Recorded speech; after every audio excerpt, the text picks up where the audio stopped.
Welcome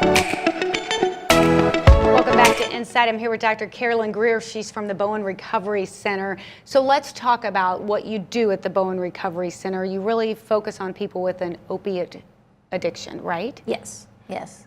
Now, let's talk about, how do I know if I'm addicted? I've always wondered that. How do you know if you're just using it for proper reasons or if you really have a problem? Well, sort of the Bible of diagnosis is we talk about opiate use disorders, and we use those for any kind of substance use disorder. And it's sort of classified by, are you using a substance longer than you planned on or for a greater amount than you planned on? Are you involved in risk-taking activities to get that substance or while you're using that substance? Do you crave that substance? Do you have tolerance to that substance, meaning you have to use more to get the same effect? Do you have withdrawal symptoms from that substance? Are you neglecting social roles or job roles because of that substance? Are you failing in your roles, like such as a parent or such as a daughter or son or a spouse?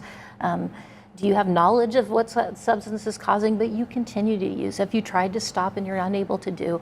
We have really specific criteria, and if you meet, let's say, one or two of those, or you meet two of those, and you have a mild substance use disorder, we know that largely those are treated mostly with what we say cognitive treatment, some like therapy. When you get up to 3 to 4, then you have a moderate use disorder, and we treat those, probably like 3 to 5, we treat those largely with medication. If you have 6 or more of those criteria, then that's a severe use disorder, and those are largely treated with medicine. In the past, we treated those with what many people say, I went to detox. Right. The problem with detox is if that was a medical treatment for anything else, it would be a failure, because about 80 to 90% of people who are treated with detox alone return to opiate use within 6 months. And we know that return to opiate use after a period of abstinence, the risk of overdose is through the roof, and that overdose can be fatal.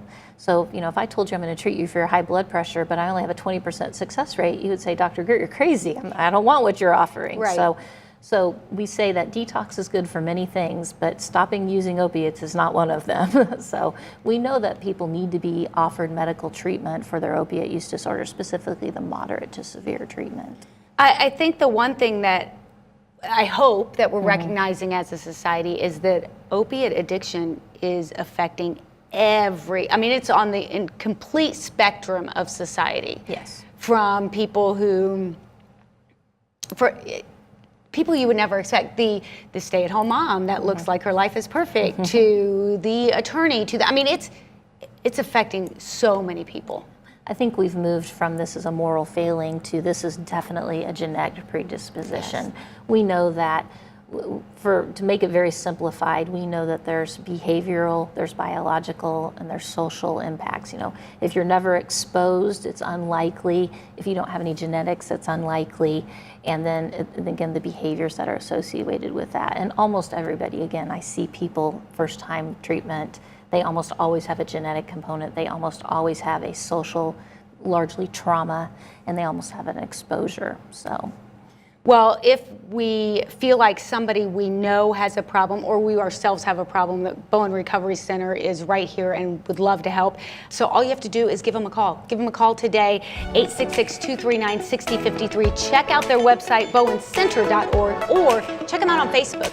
You can get to them all of those different ways. We'll be right back on Insight.